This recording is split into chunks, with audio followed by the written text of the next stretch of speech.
Oui, ouh, pinaise, oui. Bonjour à toutes et à tous et bienvenue dans ce troisième épisode de notre mini-série intitulée Les Simpsons et la psychiatrie. Aujourd'hui, on va se pencher sur le cas de Marge Simpson, les différentes pathologies qu'elle peut présenter et comment est-ce qu'elle peut les traiter. Je vous embête pas plus longtemps, on balance les extraits.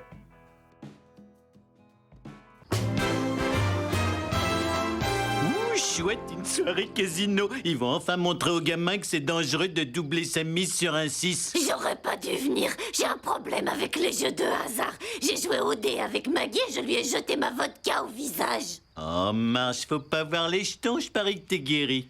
Paris, jeton, message reçu. Dieu me dit de jouer au casino. Carte. Perdu. Pour souffrir d'une addiction, il n'y a pas forcément besoin d'une substance. S'il existe l'addiction à l'alcool, à la nicotine, au cannabis, etc., il existe aussi des addictions dites comportementales. On y retrouve l'addiction aux jeux vidéo, l'addiction à Internet, l'addiction au sexe ou encore, dans le cas présent, l'addiction aux jeux de hasard. On va retrouver ici comme symptôme un comportement problématique récurrent et persistant avec plusieurs symptômes qui vont apparaître. On retrouvera par exemple le besoin de jouer des sommes d'argent de plus en plus importantes pour atteindre l'excitation souhaitée, un phénomène de tolérance donc. On retrouvera la présence d'une irritabilité lorsque la personne tente de réduire ou de stopper le jeu. La personne va jouer quand elle se sent stressée, coupable, anxieuse, etc. pour compenser. Peut aussi mentir sur la quantité d'argent joué et minimiser, etc. pour vous donner quelques exemples. Évidemment, il faut que ce comportement ne soit pas expliqué par un autre phénomène médical, comme la présence d'un épisode maniaque.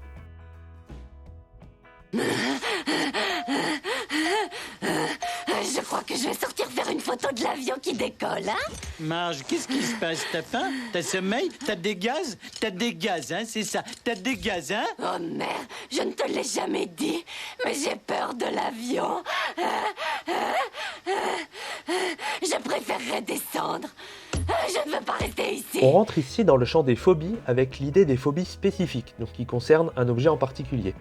Ici, on parlera d'aviophobie, mais il existe aussi la phobie des araignées, la phobie des piqûres, etc. Au niveau des critères, on retrouvera une peur ou une anxiété marquée à propos de l'objet en question ou de la situation, donc dans le cas de Marge, de l'avion. L'objet en question va toujours provoquer une peur, une anxiété, va être esquivé, et cette peur, cette anxiété, ces angoisses vont être hors de proportion par rapport au danger réel. On entend souvent que l'avion est le moyen de transport le plus sûr. Il faut que ces phénomènes durent pendant au moins 6 mois, et que ça ait des conséquences sur la vie de la personne. Parce qu'encore une fois, on ne pourra pas parler de trouble si la personne vit de façon tout à fait satisfaisante pour elle, malgré ce phénomène. Mais que se passe-t-il quand notre personnage tente de prendre son trouble en charge? Je vous laisse avec quelques extraits vidéo qui montrent aussi à quel point les Simpsons peuvent parfois caricaturer la psychologie. Bon, alors, combien ça coûte? Si c'est une question d'argent, on peut arranger ça.